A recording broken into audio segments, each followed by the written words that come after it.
Audio. It surrounds us. From the distant rumble of a passing train to the whispered secret of a friend, it's the hum of the refrigerator, the rustle of leaves, the intricate symphony of a forgotten melody. We live in a world woven by vibrations, a constant, invisible tapestry of sound. But what even is audio? It seems a simple question. We have ears, sound waves travel, our brains interpret.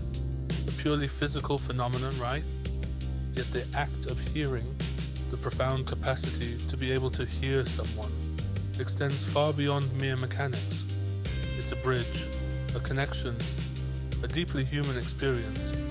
As the philosopher Maurice Merleau-Ponty, a pioneer in the study of human experience, suggested, the perceived world is the primary reality that scientific knowledge always speaks about.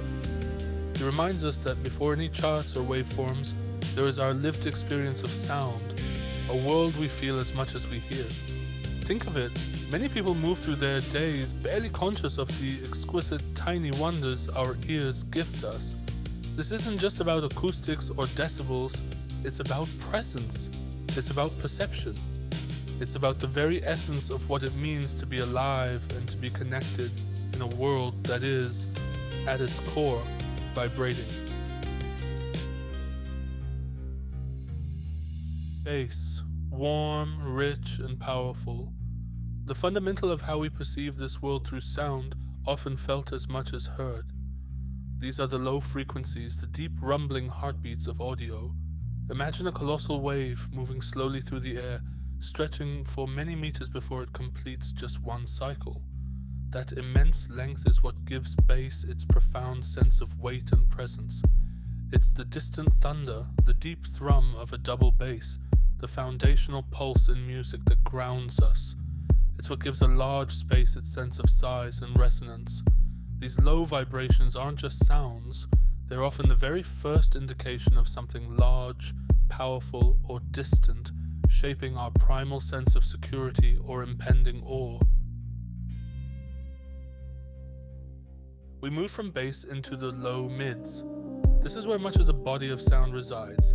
Think of the warm resonance of a male-speaking voice, the foundational richness of a guitar, or the core presence of a kick drum. These frequencies give definition and weight to instruments and voices. They are the substance, the bulk of what we hear, providing clarity and allowing us to distinguish one sound source from another. Without them, audio would feel thin, insubstantial, lacking depth.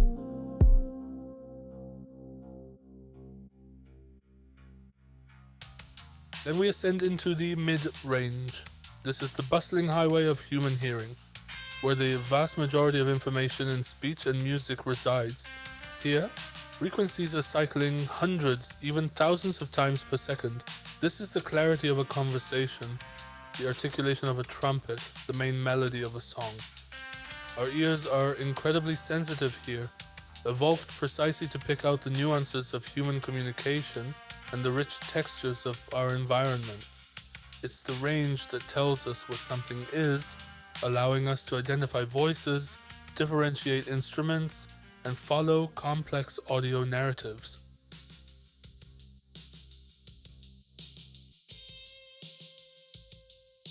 And finally, we reach the ethereal realm of high frequencies. These are the shortest, fastest waves, cycling thousands of times per second, extending to the very limits of human hearing. They provide the sparkle, the air, the crispness that adds detail and realism to sound. They form the delicate shimmer of a cymbal, the precise S sound in speech, the subtle rustle of leaves, the intricate overtones of a violin. These are the sounds that give us a sense of space, of brightness, and of vivid, almost tangible detail. They are the final brush strokes that paint the full sonic picture, often unconsciously shaping our perception of clarity and presence. So, from the deeply felt bass to the sparkling, nuanced treble, these frequencies aren't just technical measurements.